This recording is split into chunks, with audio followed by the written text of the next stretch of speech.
성경은 인간들이 하나님을 찾고 추구한 내용을 기록한 책이 아닙니다. 반대로 하나님께서 인간을 어떻게 찾아오셨고 또 인간들을 어떻게 부르시고 그들을 구원하셨는가를 기록한 책입니다. 아담의 타락 이후에 인간들은 끊임없이 하나님을 피하고 도망하였고 외면하였고 그리고 하나님을 배역하였습니다. 그러나 긍휼에 풍성하신 하나님은 인간들을 버리지 아니하시고 그들을 찾아오시며 추적하시고 그리고 그들을 구원하셨습니다.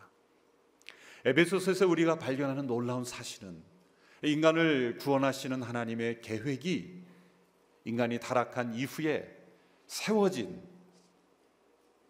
대책이 아니라 인간이 타락하기 전에 그리고 세상이 창조되기도 전에 하나님께서 세우신 창세전에 세우신 놀라운 구원 계획이라는 것이죠.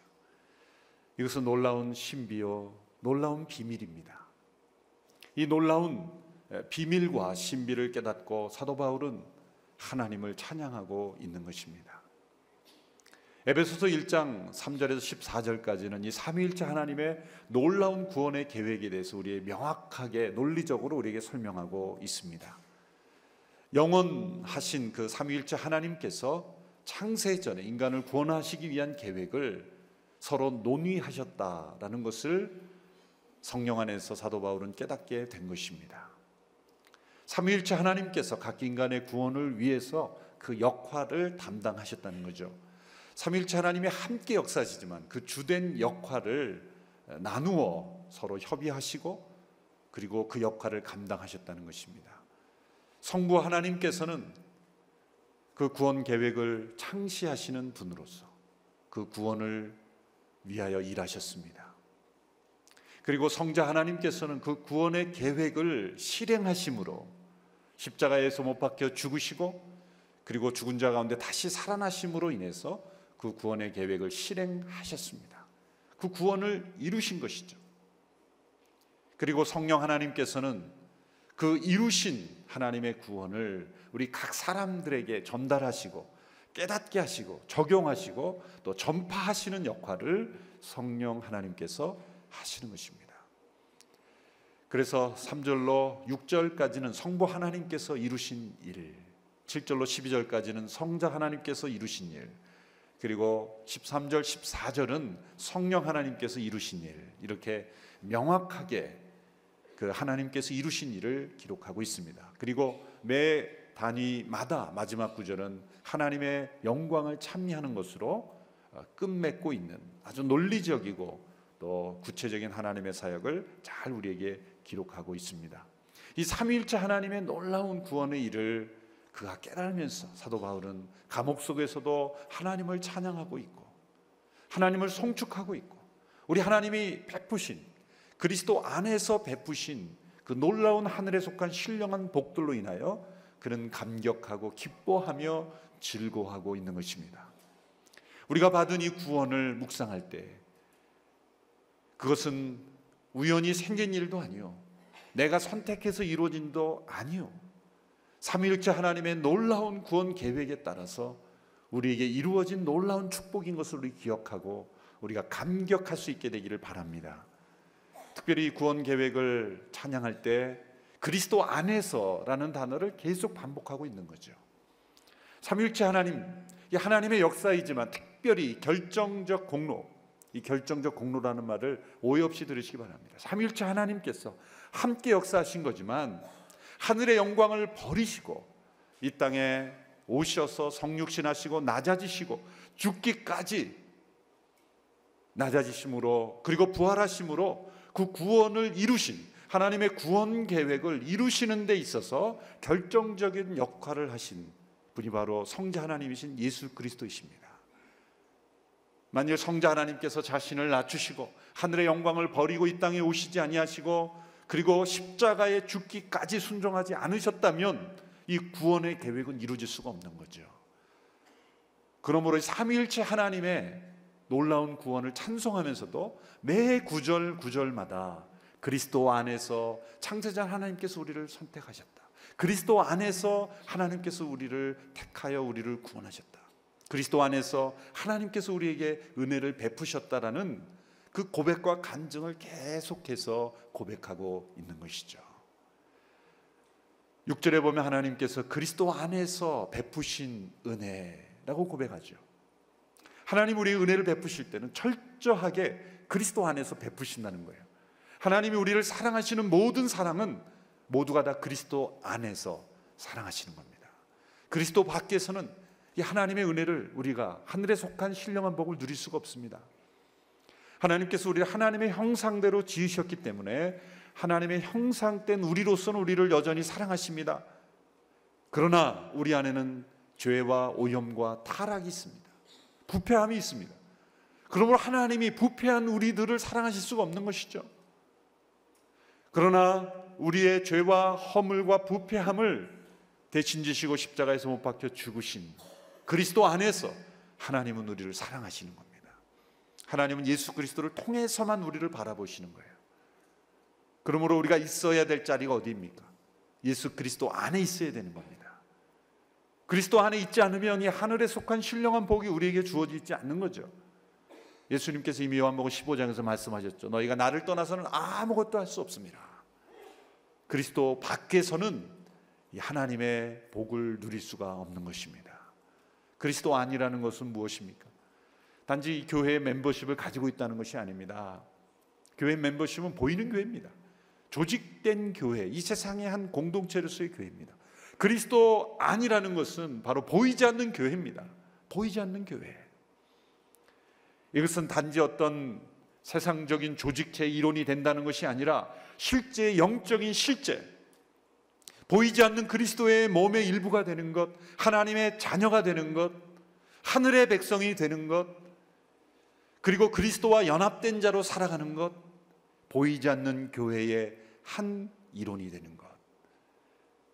그리스도께서 내 안에 계시고 내가 그리스도 안에 거하는, 이 그리스도 안에 거하는 삶이 될 때 바로 하늘에 속한 신령한 복, 삼위일체 하나님이 이루신 놀라운 구원의 축복이 우리에게 날마다 임하는 것입니다. 우리가 왜 기도할 때마다 예수 그리스도의 이름으로 기도한다고 고백합니까? 이것은 주문처럼 외우는 것이 아닙니다. 예수 그리스도의 이름으로 기도한다는 것은 우리의 모든 삶이, 하나님과 나와의 모든 교제가 예수 그리스도 안에 있을 때만 하나님이 받으신다는 것을 고백하는 겁니다. 예수 그리스도의 이름으로 기도합니다. 하나님과 나와의 모든 관계는 그리스도 예수 안에 있을 때만 연락하시고 그 교제가 가능하고 그 하늘의 축복을 우리가 누릴 수 있게 된다는 것. 그러므로 이 바울의 찬송시에서 그리스도 예수 안에서, 그리스도 예수 안에서, 그리스도 예수 안에서, 우리 일평생 신앙생활의 비밀은 이 단 한 가지입니다. 우리가 그리스도 안에 거하고 그리스도께서 우리 안에 거하는 것. 이 그리스도 안에 거한다는 것이 무슨 의미인지를 깨닫고 체험할 때 우리는 삼위일체 하나님께서 실행하시고 우리에게 나누어 주신 축복을 우리가 매일매일 누릴 수 있게 되는 것입니다. 오늘 본문은 특별히 하나님의 구원 계획 가운데 성자 하나님 예수 그리스도께서 이루신 구원, 이 우리의 구원을 위해서 성자 하나님께서 행하신 일을 우리에게 기록하고 있습니다. 그것은 바로 우리를 구속하신 것입니다. 성경에서는 그 시대와 문화에 따라서 우리의 구원을 설명하기 위해서 여러 가지 다양한 단어를 통해서 우리에게 구원을 설명합니다. 이런 단어들은 구원을 다른 시각으로 또 그 문화와 시대에 따라서 더 쉽게 이해하기 위해서 채택된 단어들이죠. 화목이라는 단어가 있습니다. 구약에 많이 등장하죠. 이 화목이라는 단어는 인간이 하나님의 진노 가운데 처해 있기 때문에 하나님의 진노가 어떻게 해결될 것인가에 초점을 둔 거죠. 구약의 제사 제도에 보면 화목 제사가 나와 있고 그 제사 제도를 통해서 하나님과 인간이 화목될 수 있음을 우리에게 보여주고 있습니다. 그래서 모든 종류의 제사는 다 화목 제사가 되는 것이죠. 여러 가지 제사의 종류가 있지만 그 목적은 하나님과의 화목인 것입니다. 화목, 그것은 종교적 영역, 제사의 영역에 있어서 쓰여지는 성전에서 사용되는 용어입니다. 예수 그리스도의 십자가를 통해 우리는 하나님과 화목하게 된 것입니다. 우리에게 쏟아질 모든 진노가 예수 그리스도의 십자가 위에 쏟아짐으로써 우리가 구원받은 것, 우리에게 쏟아지지 아니한 것, 바로 그때 우리는 하나님과 화목하게 되었다 설명할 수 있는 것입니다. 신약의 로마서를 중심으로 해서는 의롭게 되었다, 칭의, 의롭게 된다라는 그런 단어가 많이 등장합니다. 그것은 법정에서 주로 사용되는 용어죠. 어떤 죄와 허물이 있지만 재판관이 무죄를 선언합니다. 스가랴 3장에 보면은 대제사장 여호수아가 더러운 옷을 입고 있는데 사단이 고소하고 있는데 하나님은, 재판장은 무죄를 선언합니다. 죄가 없다고 선언하는 거예요. 우리가 받은 구원은 우리가 무죄하기 때문에 죄가 없다는 것이 아니라, 허물이 없다는 것이 아니라, 죄와 허물이 있음에도 불구하고 하나님께서 예수 그리스도의 십자가를 근거해서 우리를 의롭다고 선포하시는 거예요. 무죄를 법정에서 선포하시는 거예요. 그러므로 우리가 의롭게 된 거예요. 그래서 덧입혀진 의, 예수 그리스도를 통해 덧입은 의라고 설명을 하는 거예요. 그것은 법정에서 주로 사용되는 용어인 거죠. 또 화해라는 단어가 있습니다. 화해. 이것은 아주 친밀한 관계가 깨어졌다가 다시 회복되는 것을 의미하죠. 원래 인간과 하나님의 관계는 너무나 친밀한 관계입니다. 하나님의 음성을 들을 수 있고 하나님과 대화할 수 있는, 하나님과 사귀도록 창조된 인간. 그런데 죄로 말미암아 그 하나님과의 친밀한 관계가 깨어졌죠. 예수 그리스도의 십자가로 말미암아 이제 우리는 다시 하나님과 화해가 된 거예요. 이것은 가정과 어떤 친구라는 친밀한 관계 속에서 사용되는 용어가 화해라는 단어입니다. 오늘 7절에 등장하는 이 구속이라는 단어, 이것은 구원을 설명하는 또 다른 그 시대 문화의 용어입니다. 사실 이 구속이라는 단어, 오늘 이 시대의 사람들은 참 이해하기 힘듭니다. 화목도 이 제사 용어이기 때문에 오늘날 이 구약의 제사 제도가 없는 우리 시대는 참 이해하기 힘들죠. 그래서 이해하기 쉬운 것이 칭의, 의롭게 된다는 것과 그리고 화해, 이런 단어들은 우리 시대 문화에도 그대로 적용이 돼요. 근데 우리 시대에 가장 참 적용하기 힘든 단어 중에 하나가 구속이라는 단어예요.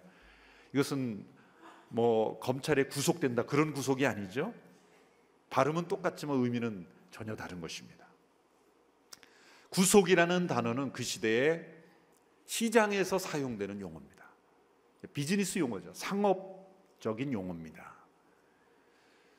이 성경의 이 구속이라는 단어의 의미를 우리가 이해하기 위해서는 특별히 로마 시대에 그 많은 사람들이 노예로 팔려가고 또 노예가 돼서 사고 팔아지는 그 시대를 우리가 상상해 보아야 합니다. 로마 시대에는 약 600만 명 이상의 노예가 존재했다 그러죠. 아주 흔한. 그래서 시장이 열리면 그 시장을 헬라어로 아고라라고 하죠. 요즘도 뭐 인터넷에 보면 아고라라는 그 사이트가 있으면 많이 좀 그게 시장이란 뜻입니다. 근데 아고라에는 반드시 노예 시장이 있었어요. 그래서 노예를 사고 판다는 걸 아고라조라고 말할 정도로 노예를 매매하는 것이 그 시장의 로마 시대 아주 주된 그런 시장의 역할이었죠.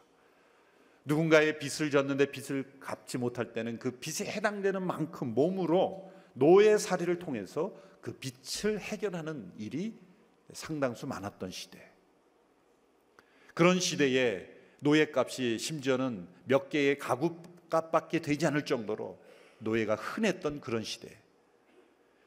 그런데 노예가 되었지만, 그러나 다행인 것은 평생 노예가 아니라 언제든지 그 몸값을 지불하면 노예로부터 해방될 수 있었던 그러한 시대였다는 거예요.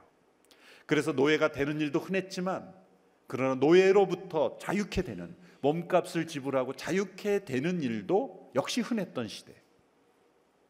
친척 중에 한 사람이 노예가 됐다면 그 친척이 노예가 된 몸값을 지불하고 그 친척을 혹은 그 친구를 노예로부터 자유케 해주는 그런 일도 역시 흔했던 시대입니다. 바로 그때에 누군가 노예가 되었을 때 그 노예의 몸값을 지불하고, 대신 지불하고 그 사람을 노예로부터 해방시켜 줄 때에 그 상태를 가리켜 구속했다, 그렇게 말하는 거예요. 구속했다는 건 값을 주고 다시 샀다, 바이백, 다시 샀다라는 그런 뜻이죠. 구속이라는 뜻입니다. 몸값을 지불하고 다시 살았다. 그러니까 오늘 이 시대에는 그런 노예 제도나 그런 문화가 거의 없기 때문에 이해하기 힘든 단어입니다. 그리스도께서 우리를 구속하셨다는 것은 예수님께서 자신의 피로 몸값을 지불하시고 죄악된 상태에서 우리를 다시 사셨다, 그런 뜻입니다. 구원의 한 가지 설명이죠. 이미 이스라엘 역사에서는 이 구속이 어떤 것인가를 체험할 수 있는 사례가 너무나 많습니다. 성경에, 구약과 신약 시대 이스라엘 백성들이 애굽에서 출애굽한 것, 세상의 역사가들은 이스라엘 민족의 민족 해방의 정치적 사건이다 그렇게 해석하지만 절대 그게 아니죠. 출애굽은 하나님의 구속 사건입니다. 하나님께서 이스라엘 백성들이 애굽에 종되었을 때 그 종된 상태에서 그들을 구속하신 사건이 출애굽이에요. 그 구속의 대가가 무엇입니까? 애굽에 처음 난 장자들을 다 하나님께 생명을 취하시는, 그때에 그 어린 양의 피를 좌우임방과 문설주에 바른 집 안에 거하는 자들은 하나님께서 죽음의 사자가 그냥 넘어가도록 하셨죠.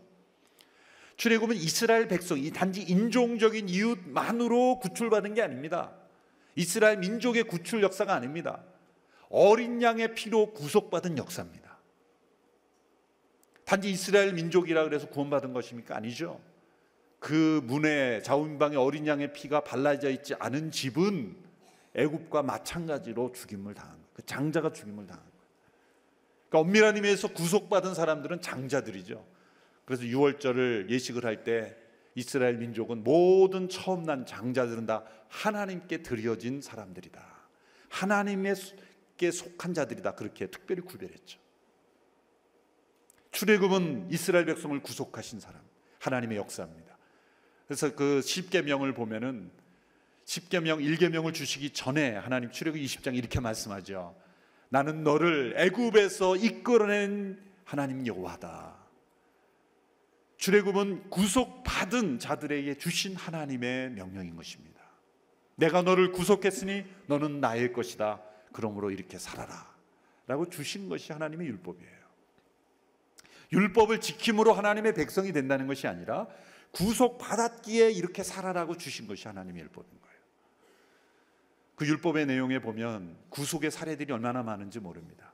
누군가 자신의 소유물을 다른 사람에게 잃어버렸을 경우에 여러 가지 상황에 재산을 팔아야만 했고 또 재산을 잃어버리는 경우에 그 재산을 다시 찾아올 수 있는 사례가 많아요. 심지어는 하나님께 바쳐진 것도 다시 물을 수가 있더라고요. 레위기에 보면 참 재미있는 그런 율법이 참 많습니다. 하나님께 바칩니다.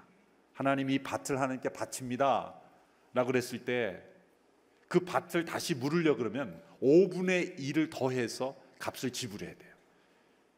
그래서 그 값을 지불하면 다시 하나님께서 돌려주셨어요. 신기한 일이죠. 오늘날 이것을 뭐 헌금을 돌려달라는 거로 적용하지 않게 되기 바랍니다. 그런 적용이 아니라 하나님께 바쳐진 것도 다시 물을 수 있는, 그러니까 성경에 보면 다시 물으다라는 단어들이 참 많이 나와요. 어느 남편이 죽게 될 경우에 그 남편의 가족들은 특별히 그 미망인은 모든 기업을 다 잃어버립니다. 그 당시 구약 시대는 여성은 자신의 이름으로 등기가 안 되는 거죠. 쉽게 말하면 부동산이나 어떤 재산에 등기가 안 되는 거예요. 왜? 호적에도 또 인구조사도 안 했으니 아무런 적이 없으니 어떻게 등기를 할 수 있겠어요? 그러니까 남편이 죽은 미망인들은 그냥 아무 소유도 없게 되는 거예요. 먹고 살 수가 없게 되는 거예요. 그런 문화 속에서 보호해주기 위해서 만든 제도가 있습니다. 그것은 고엘이라는 제도인데 이건 기업 물을 자, 리디머라는 단어로 번역이 되죠. 그래서 그 형제 중 혹은 친척 중 가장 가까운 남자가 그 여인과 혼인을 함으로써 그 여인의 남편의 기업을 그 여인이 이어받을 수 있도록 이어주는 제도, 이것을 고엘 제도라고 합니다. 기업 물을 자라는 거죠. 그걸 배경으로 생겨난 그 책이 바로 룻기 아닙니까? 룻이 남편이 그 모압 땅에서 죽었지만 보아스가 룻과 결혼함으로써 룻의 기업을 그 보아스가 이어갈 수 있도록 해준 사건, 이게 바로 룻기의 메시지입니다. 기업 물을 자, 다시 삶으로써 기업을 회복시켜 주는 자 누구십니까? 예수 그리스도. 구약에 나타난 모든 제도와 그 문화 속에서 나타난 다시 구속함으로써 이루어지는 회복과 그런 놀라운 일들을 무엇을 회피하는 겁니까? 예수님의 십자가를 통해서 우리를 구속하신 하나님의 구속을 설명하기 위해서 하나님께서 각 시대마다 있는 이 구속이라는 사례들을 모아놓은 책이 성경이에요. 성경은 구속의 책이에요. 성경은 그 시대의 문화는 다르지만 로마 헬라 시대는 그런 노예를 사고 파는 일, 또 구약에서는 고엘이라는 제도를 통해서 그 남편의 유업을 잊게 하는 일, 출애굽의 구속, 모든 사건이 다 구속의 사건이에요. 이걸 통해서 우리에게 주시는 교훈은 뭡니까? 성자 하나님 예수 그리스도의 십자가를 통해서 우리에게 이루어진 구속을 설명하는 거예요. 우리 모두는 다 아담 안에서 태어난 모든 자들은 다 죄의 노예가 되어서 태어나는 거예요. 그것이 우리의 상태입니다. 우리 스스로는 하나님을 찾을 수도 없고 알 수도 없는 상태로 태어나는 거예요. 태어난 아기를 교육하지 않고 그대로 내어버려 두보세요. 창조주 하나님을 결코 예비하지 않습니다. 하나님과 상관없는 인생으로 평생을 살아갑니다. 어느 누구도 영적으로 자유로운 존재로 태어나지 않습니다. 다 죄의 종된 상태로 태어납니다. 예수님이 요한복음 8장에서 말씀하셨죠. 누구든지 죄를 짓는 자마다 죄의 종이다. 그것은 죄를 지음으로써 종이 된다는 게 아니라 죄의 종으로 태어나기 때문에 너희들이 계속 죄를 짓고 있다, 그런 뜻이죠. 우리들은 죄의 종으로 태어나 죄를 짓고 살아가고 있습니다. 한두 가지 행동을 고친다고 해결되는 것이 아닙니다. 교육을 잘 받는다고 해결되는 것이 아닙니다. 감옥을 많이 만든다고 해결될 것도 아닙니다. 법과 질서를 명확하게 한다고 해결될 문제도 아닙니다. 어떻게 죄의 종으로 태어난 우리들을 자유케 할 수가 있겠습니까? 죄의 싹은 사망이라 로마서 6장 13절에 말씀하셨어요. 에스겔 18절에서는 죄를 지면 그 벌을 받게 된다고 말했어요. 값을 치러야 합니다. 그 값은 죽음입니다. 만일 우리가 그 값을 치른다면 모든 일들은 다 죽어야 합니다. 그러나 하나님은 인류를 구원하시기로 작정하셨습니다. 그래서 성자 하나님께서 십자가에서 우리 모든 인류의 죄값을 다, 몸값을 십자가의 죽음으로 다 지불하시고 우리를 다시 사신 것입니다. 십자가는 구속의 사건이었습니다. 십자가 안에서 우리는 다 구속된 거예요. 우리의 죄값을 대신 지불하신 그분이 우리를 다시 사신 거예요. 그러면 우리는 누구의 소유입니까? 예수 그리스도의 소유가 된 거예요. 요한복음 17장에서 예수님이 이렇게 기도하죠. 하나님께서 나에게 주신 사람들, 내게 주신 사람들, 예수 그리스도께 속한 인생이 되었다는 거예요. 왜? 십자가로 우리를 구속하셨기 때문에. 우리를 구속하셨기 때문에. 예수님께서 십자가에서 하신 7마디 말씀 중에 중요한 말씀 하나가 있습니다. 다 이루었다. 이 테텔레스타이라는 헬라어는 여러 가지로 쓰였어요.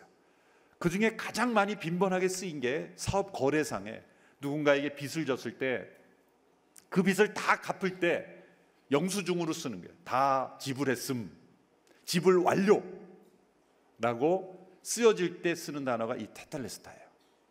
다 이뤘다라는 말을 더 정확하게 번역하면 다 지불했다, 그런 뜻이야. 여러분, 서랍에서 어느 날 여러분이 진 은행의 빚을 다 갚은 영수증이 발견됐어요. 그럼 영수증을 보고 벌벌 떠는 분이 있습니까? 그 영수증 우리에게 어떤 감정을 가져다 줍니까? 안심을 주고 평화를 주고 기쁨을 주죠. 다 지불됐어. 얼마나 개운합니까? 다 지불된 거예요. 영수증을 보고 밑에 지불됐다는 건 안 보고 위에 빚만 보고 벌벌 떠는 분 없죠? 그거와 마찬가지입니다. 예수님 십자가에서 다 지불됐다고 선언했다면 우리에게는 그 영수증이 주어져 있어요. 골로새에 보면은 그 의문에 쓴 증서를 다 도말하였다.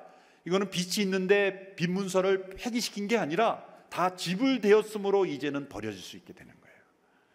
우리의 모든 죄값이 그리스도의 십자가로 다 지불되고 우리는 자유케 됐음을 믿으시기를 바랍니다.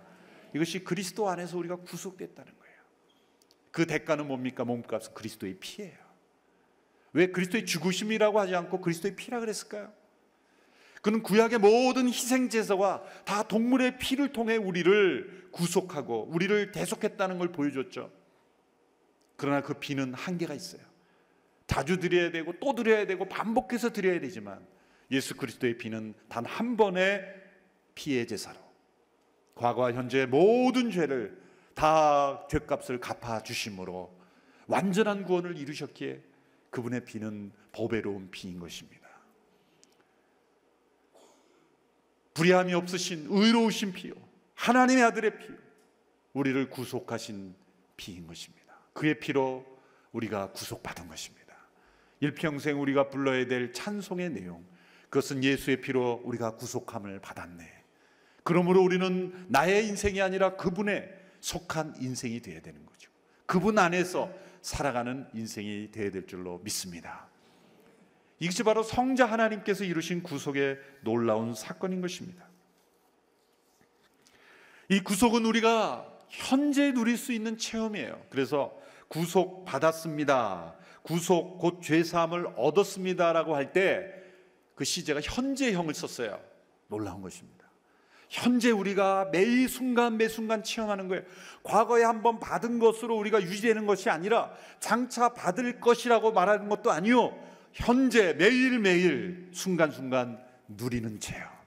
이 구속의 체험은 순간순간, 우리가 인세상을 살아갈 때 죄 가운데 있는 우리 모두는 그리스도의 십자가 앞에 나아가 매일매일 이 구속을 체험해야 되는 체험이라는 것입니다. 어떻게 우리가 이러한 구속의 축복을 누리게 되었습니까? 오늘 말씀에는 이렇게 고백합니다. 우리는 하나님의 은혜의 풍성함을 따라, 은혜의 풍성함을 따라. 그분의 은혜가 얼마나 풍성합니까? 가까스로 우리를 구원하신 것이 아닙니다. 풍성한 은혜로 우리를 구원하신 거예요. 넘치는 은혜로 우리를 구원하신 거예요. 풍성하다는 걸 어떻게 합니까? 언제 은혜가 베풀어졌는가를 보면 알아요. 우리가 순종할 때가 아니에요. 하나님을 예배할 때가 아닙니다. 하나님께 불순종하고 무시하고 배반하고 외면하고 인정하지 않고 감사하지 않을 때, 받은 은혜를 은혜로 여기지도 않을 때 우리에게 은혜를 베푸신 거예요. 그래서 풍성한 거예요. 우리는 누군가의 은혜를 베풀 때 나를 배반하고 의심하고 또 거역하고 불순종하는 자에게 은혜 베풀고 싶습니까? 만약 그런 은혜를 베푼다면 풍성한 은혜예요. 근데 대로 우리의 은혜는 받을 만한 사람들에게만 베풀죠. 그래서 빈약한 은혜입니다. 우리의 은혜는. 그러나 하나님의 은혜는 풍성한 은혜예요. 얼마나 큰 값을 치러졌다는 것을 보면 알아요. 예수 그리스도의 피 값을 치루었기 때문에 이 은혜는 풍성한 은혜예요. 사람들은 모든 것을 다 수치로 환산하는 습관이 있죠. 저 깊은 태평양 바다도 우리는 수치를 재요. 저 높은 산도 수치를 잽니다. 그리고 태양과 지구의 거리도 수치를 잴 수 있어요. 얼마나 놀라운 능력이에요. 그런데 우리가 잴 수 없는 것이 있다면, 수치화할 수 없는 것이 있다면 그것이 하나님의 은혜입니다. 하늘을 두루마리 삼고 바다를 먹물 삼아도 다 기록할 수 없는 하나님의 사랑과 은혜, 하나님의 이 풍성한 은혜를 따라서 우리에게 구속이 이루어지는 거예요. 그러나 그것만 있지 않습니다. 이 에베소서에 보면 무엇을 따라라는 이 표현이 반복돼요. 그래서 이 에베소서는 정말 한 단어 한 단어를 붙잡으면 시간 가는 줄 모르게 묵상할 수가 있는데 벌써 시간이 많이 흘러서 큰일 났습니다. 7절에 보면은 그리스도 안에서 우리는 하나님의 은혜의 풍성함을 따라 그랬고, 9절에 보면 그리스도 안에서 미리 세우신 하나님이 기뻐하시는 뜻을 따라, 또 11절에 보면 그리스도 안에서 그분이 원하시는 의도대로 모든 일을 행하시는 분의 계획에 따라. 이 세 구절은 우리에게 구속이 베풀어질 때 하나님께서 어떤 분이셨기에 가능한지를 설명해 줍니다. 은혜가 풍성하신 분입니다. 그런데 만일 은혜는 풍성한데 그 은혜를 베풀 능력이 없어서 보세요. 그 은혜는 아무것도 아니에요. 또 능력은 있는데 부득이하게 그 뜻을 기뻐하지가 않아요. 그것도 온전하지 않은 거예요. 그러니까 이 세 가지가 삼위일체처럼 완벽하게 이루어져야 되는 거예요. 그 마음속에 긍휼이 풍성하게 일어나야 하고 은혜가 풍성해야 되고, 그리고 그것을 기뻐해야 돼요. 그리고 그것을 실행할 수 있는 절대적 능력이 있으셔야 돼요. 만일 은혜는 풍성한 능력이 없거나 능력은 있는데 그런 긍휼이 풍성하지 않거나 하면 우리에게 구원의 구속은 이루어지지 않는 거예요. 근데 우리 하나님은 어떤 분입니까? 긍휼에 풍성하신, 은혜 풍성하신 하나님이 그 모든 것을 기쁘게 여기셨어요. 그 기쁘신 뜻이라는 것은 최우선적인 뜻이라는 거예요. 그 무엇보다도 가장 먼저 이루고자 간절히 원하는 뜻이라는 게 기쁘신 뜻이라는 거예요. 이 세상에 어떤 일보다도 하나님은 그것을 가장 원하셨던 거예요. 그리고 그것을 주권에 따라 모든 것을 마음에 원하는 대로 의도에 따라 역사를 주관하실 수 있는 그 하나님의 절대 주권에 따라서 그 구속을 이루신 것. 이 세 가지가 이루어졌기에 그 하나님의 뜻과 하나님의 능력과 하나님의 선하신 뜻을 따라 하나님의 풍성한 은혜를 따라 우리에게 구속이 베풀어지신 것. 이것을 통해서 우리는 하나님을 찬양할 수밖에 없습니다. 그 결과가 무엇입니까? 오늘 7절에서는 구속 곧 죄사함을 얻었다 그랬어요. 구속이 곧 죄사함이다 표현했지만 사실은 구속이 곧 죄사함은 아니에요. 구속이 전부 죄사함은 아닙니다. 죄사함을 포함하고 있을 뿐이에요. 구속받은 결과의 첫 번째 열매는 죄사함이에요. 죄를 용서받는 거예요. 그런데 거기서 머무르지 않습니다. 죄사함을 받고 단지 지옥에 가는 것만이 구속의 결과 열매는 아닙니다. 지옥에 가지 않고 죄를 용서받았다면 우리 마음속에 뭐가 올라옵니까? 기쁨이 올라와요. 평안이 올라와요. 그리고 하나님과 멀어졌던 관계가 회복이 되는 거예요. 죄사함에서만 머무르는 것이 아니라 하나님의 양자가 된 것만이 아니라 그 부모와 나누는 친밀한 축복을 누리는 것처럼 하나님과 멀어졌던 그 친밀함, 그 하나님과의 교제, 그 축복을 우리가 구속받은 자로서 누려가야 되는 거예요. 그리고 마지막에 열매가 있어요. 오늘 본문에 10절에 그 열매가 나와 있는데 8절부터 10절까지를 우리 한 목소리로 함께 읽어보도록 하겠습니다. 시작. 하나님 우리에게 모든 지혜와 총명을 넘치게 하셔서 그리스도 예수 안에서 하나님이 기뻐하시는 뜻을 따라 하나님의 뜻의 비밀을 우리에게 알리셨습니다. 이는 때가 차면 그리스도 안에서 하늘에 있는 것들과 땅에 있는 것들을 모두 통일시키고자 하는 것입니다. 이 구속함의 마지막 열매, 구속함의 마지막 목적, 구속함을 통해서 마지막 역사 속에 이루시고자 하는 것은 뭡니까? 그리스도 안에서 만물을 통일시키려는 것입니다. 이건 놀라운 비밀이에요. 그러니까 하나님 우리에게 지혜와 총명을 주시지 않으면 절대 깨달을 수 없는 것인데 사도 바울은 감사하고 있는 거예요. 하나님이 이 비밀을 깨달을 수 있도록 지혜와 총명을 주셨다. 우리가 구속받은 것은 단지 죄사함 받고 우리 개개인의 구원받는 것이 그치는 것이 아니라 이 만물을 그리스도 안에서 다시 통일시키는 것이다. 이 통일이라는 단어가 참 어려워요. 그래서 우리 단어 말로는 통일 외에는 다른 단어가 없어요. 그런데 이 통일이라는 단어의 의미는 다시 머리를 세우다라는 뜻이에요. 머리를 다시 세워 연결시키다 그런 뜻이에요. 또 요약하다 그런 뜻이 있어요. 예수님께서 내 이웃을 내 몸과 같이 사랑하라는 말씀에 율법이 다 이루었다. 그 안에 다 요약됐다는 말이에요. 이 두 단어 다 합당한 단어입니다. 이 단어는 무슨 뜻입니까? 만물이 지금 다 흩어져 있는 거예요. 깨져 있는 겁니다. 부조화와 혼란 가운데 있는 겁니다. 원래 이 만물은 예수 그리스도를 머리로 하여 질서 있게 조화 있게 창조되었어요. 골로새 1장을 보면 만물이 그로 말미암아 창조되었고 그를 위하여 창조되었고 그 안에 서 있도록 되어 있었던 거예요. 그런데 우리가 반역할 때 그것이 깨져버린 거예요. 만물은 지금 제정상이 아닙니다. 로마서 8장에서 썩어짐의 종로 타고 있다 그러잖아요. 그런데 이 구속을 통해서 이제는 우리 개개인의 영혼을 구원할 뿐만 아니라 이 모든 피조세계, 이 만물을 구속하시는 거예요. 그래서 만물을 예수님을 머리로 하여 다시 재통일을 하는 거예요. 재조정을 하시는 겁니다. 모든 만물이 재질서를 찾게 만드시는 것, 이것이 바로 구속의 마지막 열매인 것입니다. 이것은 아직 이루어지지 않았어요. 그래서 때가 차면 미래를 내다보고 있는 거예요. 미래에 이루어질 구속의 절정입니다. 역사의 요약입니다. 하나님은 이 목적을 향해 역사를 움직여가고 계시다는 거예요. 여러분 사도 바울은 감옥 속에 갇혔지만 이 과거와 미래를 내다보고 있잖아요. 과거를 돌아보면서 무엇을 찬양하고 있어요? 그리스도 안에서 창세전에 하나님께서 나를 어떻게 택하셨는가를 고백하고 있죠. 현재 내가 그리스도의 피로 구속받은 걸 체험하고 있죠. 미래를 내다보면서는 때가 차면 이제 만물이 그리스도를 머리로 하여 다시 조화 있게 질서 있게 재통일될 것을 내다보고 있는 거예요. 영혼에서 영혼을 내다보고 있는 거예요. 그러므로 하나님을 찬양할 수밖에 없는 거예요. 여러분, 우리의 구원은 나만의 구원이 아닙니다. 이 에베소서 1장 9절 9절마다 나라는 단어가 없이 전부 우리라고 했어요. 내가 구원받을 때 나는 나가 내 혼자만 구원받는 게 아니라 그리스도의 몸으로 구원받은 거예요. 우리는 우리로서 구원받는 거예요. 그리고 더 나아가 이 만물이 함께 구원받는 거예요. 우주적인 구원이에요.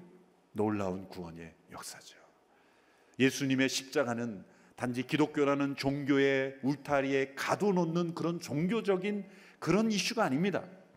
이것은 만물을 하나님의 질서대로 회복시키는 우주적인 역사의 결론이에요.